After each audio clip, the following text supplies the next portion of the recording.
Bapak Ibu dan saudara yang dikasih Tuhan, salam sejahtera bagi kita semua. Semoga kiranya kasih setia Tuhan terus memelihara kita di dalam karya keselamatan. Adapun dalam bacaan Alkitab kita pada saat ini ada terungkap bahwa Tuhan pernah menyesal menciptakan manusia, dan karena ulah manusia, Tuhan pernah merancangkan suatu pemusnahan besar atas kehidupan ini. Maka tentu kita bertanya-tanya, apa yang menjadi alasannya? Maka mari kita perhatikan bagaimana penulis kitab Kejadian menjelaskan asal-muasal peristiwa yang kemudian kita kenal sebagai peristiwa air bah. Perhatikan pada ayat 1-3. Di situ dikatakan bahwa manusia bertambah banyak dan lahir anak-anak perempuan.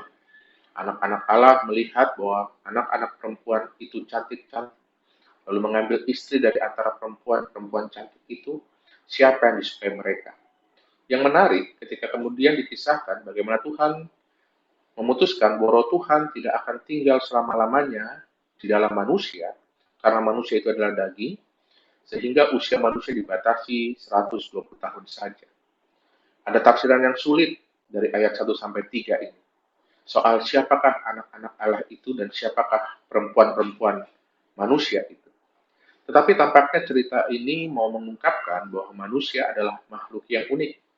Cerita anak-anak Allah yang mengawini perempuan-perempuan manusia mau menggambarkan bahwa di dalam diri manusia, yakni keturunan dari anak-anak Allah dan perempuan-perempuan manusia itu, ada kuasa ilahi. Tapi ini kemudian menjadi alasan Tuhan membatasi usia manusia hingga 120 tahun saja. Padahal jika kita baca pada pasal kelima, di dalam silsilah Adam, usia manusia itu bisa sampai 800 atau 900 tahun. Tuhan membatasi usia manusia hingga 120 tahun saja, karena ada bahaya ketika manusia yang punya kuasa ilahi itu hidup lama. Apa bahayanya?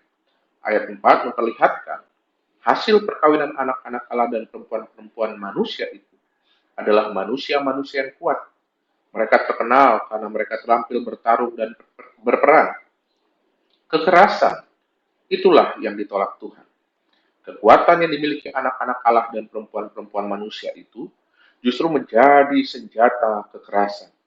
Inilah yang menimbulkan penyesalan di hati Tuhan. Karena hati manusia jahat, maka kekuatan ilahi dipakai untuk menebar kejahatan. Di Alkitab, hati bukan sekedar tempat emosi, tetapi juga letak akal budi.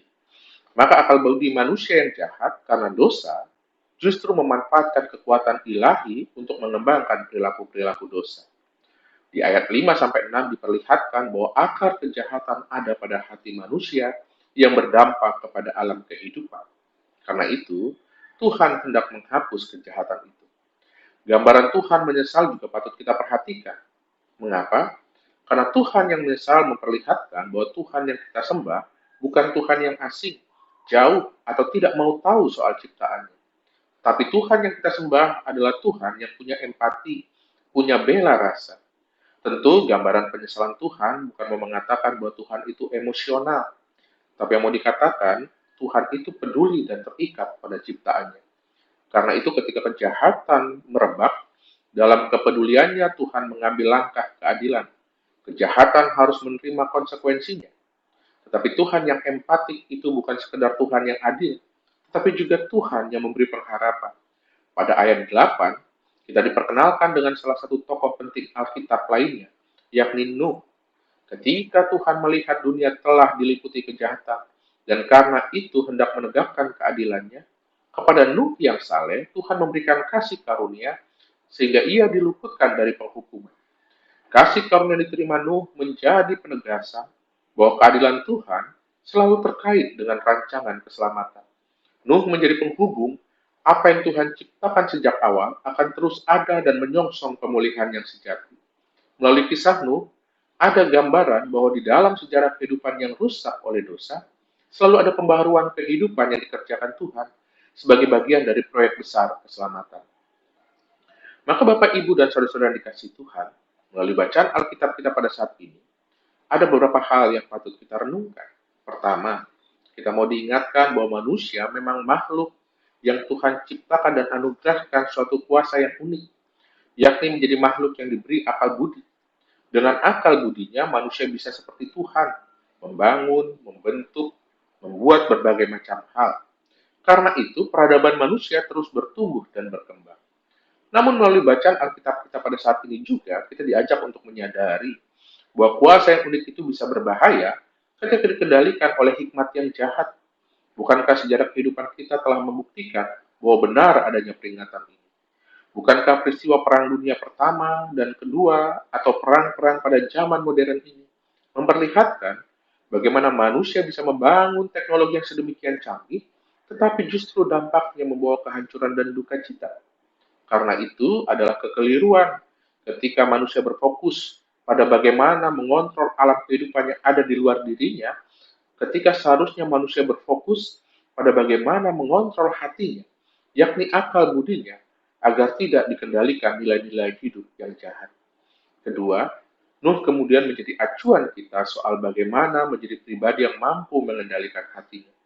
Di tengah-tengah masyarakat yang hidup dalam kekerasan, Nuh justru menjadi sosok yang aneh bagi mereka karena hidupnya saleh kepada Tuhan. Tetapi Nuh menerima anugerah keselamatan Tuhan. Meski Nuh ditinggalkan sesamanya, Nuh ditemani Tuhan dalam kehidupannya. Meski Nuh kemudian menjadi sosok yang asing, air bah menjadi simbol keadilan Tuhan. Bahtera Nuh menjadi simbol kasih setia Tuhan. Karena itu kita diajak belajar dari Nuh.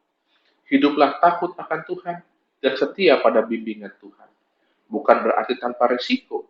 Bisa jadi kita harus berhadapan dengan nilai-nilai dunia yang rusak, dan karena itu menolak keberadaan kita yang asing bagi mereka. Tetapi percayalah, meski dunia menolak kita, Tuhan merangkul kita. Maka beranilah tampil beda seperti Nuh. Tampil beda dalam arti tetap taat dan setia pada nilai-nilai Tuhan, meski seakan-akan nilai-nilai dunia lebih memberikan jaminan kebahagiaan dan kesenangan. Kasih dunia itu semu, kasih Tuhan itu kekal. Maka pilihlah yang kekal itu. Ketiga, sekilas air bah adalah tindakan Tuhan. Tetapi jika direnungkan lebih dalam, sesungguhnya air bah adalah simbol konsekuensi kejahatan manusia. Itu berarti sumber penderitaan dan duka cita adalah manusia itu sendiri. Kejahatan manusialah yang melahirkan kehidupan yang buruk dan rusak. Keadilan Tuhanlah yang kemudian menjadi hakim bahwa apa yang baik akan menerima anugerah dan apa yang jahat akan menerima hukuman. Manusialah yang menentukan kemudian apakah ia mau memilih yang baik atau memilih yang jahat. Karena itu, ketika kita berkaca pada situasi kehidupan kita pada saat ini, ketika ketimpangan sosial begitu tajam, ketika kekuasaan justru menindas orang-orang kecil dan lemah, ketika wabah penyakit berkembang, sesungguhnya sumbernya adalah hati manusia yang masih dikendalikan egoisme, mencari untung sendiri, mengejar kekuasaan dan tidak punya empati pada sesama. Maka jangan buru-buru mengatakan bahwa situasi buruk yang kita alami adalah berasal dari Tuhan. Sesungguhnya kitalah sumber kerusakan itu. Maka dari itu marilah kita meneladani Nuh. Jadilah orang yang hidup takut akan Tuhan. Kenakan hati dan pikiran Kristus agar keselamatan melingkupi kita. Dan bukan hanya kita. Seperti Nuh yang menjadi penyambung sejarah kehidupan pada rancangan besar keselamatan Tuhan.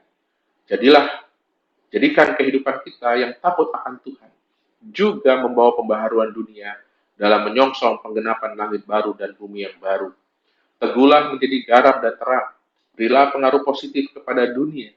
Percayalah pada penyertaan Tuhan. Dan itu bisa kita wujudkan dalam situasi pada saat ini. Ketika pandemi COVID-19 terus meningkat secara khusus dinunukan, tetaplah taat pada protokol kesehatan. Meski mungkin dianggap aneh, meski mungkin dianggap lucu, tetapi jangan gentar. Percayalah bahwa protokol kesehatan itu adalah hikmat Tuhan yang membimbing kita menyongsong suatu pembaharuan kehidupan yang lebih baik di tengah-tengah pandemi ini. Jadilah pejuang-pejuang kasih setia Tuhan, juga dengan peduli kepada mereka yang bergumul karena pandemi ini. Kehidupan pasti akan lebih baik, karena itulah janji setia Tuhan. Amin.